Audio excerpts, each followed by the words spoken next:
ৰাতিপুৱা মাৰ গালি পাই থকা দেখি কঁঠাল গুটি কেইটামানকে আনিলোঁ গুচাই গুচাই তাকে বোলো ভিডিঅ' এটা বনাওঁ আৰু শাকৰ বাৰীত গৈ কিনি ভাত কেৰেলা কুন্দুলি কেইটামান ছিঙি ল'লোঁ Oh my god. কুন্দুলি চাঙত যিহে জেং মোৰ চুলিতে লাগিলে আৰু ইয়াৰডাল সদায় চাওঁ কিন্তু পৰিণতহে হোৱা নাই কেতিয়া যে খাব পাম কঁঠাল গছজোপাত কঁঠাল পকি পকি বেয়াই হৈ গৈছে কিন্তু খোৱা মানুহে নাই আৰু এয়া হৈছে ভলংকাই আমাৰ পিছফালৰ খালটো সিঁচি কিনি মাছ কেইটামান পাই আনিলে তাৰ পাছত আমি ভণ্টিয়ে মই ওলাই গ'লোঁ দুৰপাং ফালে একাউণ্ট এটা খুলিছিলোঁ তাকে আনিবলৈ যাওঁ আৰু দুজনী আমি ওলাই আহিলোঁ স্কুটিখন লৈ কিনে তাইক চলাব দি মই বহি Oh my god. কি যে হ'ব আৰু আহি ফাইনেলি পাই গ'লোঁ কিন্তু একাউণ্টে খোল খোৱা নাই ইটো দিছোঁ সিটো দিছোঁ ফিংগাৰপ্ৰিণ্ট কামেই দিয়া নাই লাষ্টত বাৰু কাম দিলেগৈ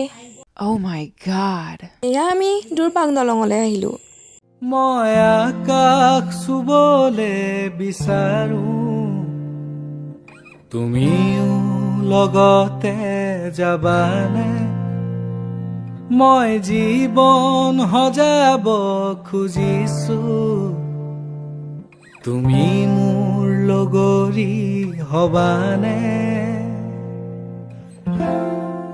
আৰু এয়া মই অৱশেষত আহি পাই গ'লোহি আৰু যিহে গৰম ৰ'দ দিছে থাকিবই পৰা নাই তাকে বোলো বৈ যাওঁ আকৌ আমাৰ এজনীক ফটো দুখনমান মাৰি দিব লাগে তাৰপিছত ঘৰলৈ চাহ খাবৰ কাৰণে কিবা এটা লৈ আহিলোঁ আৰু এয়া আহি আছোঁ এয়া আহি কিনি দোকানত কিবা এটা বস্তু লৈ কিনি ঘৰ মূৰা হ'লোঁ Goodbye. লাইক এটা দি থৈ যাব আৰু দেই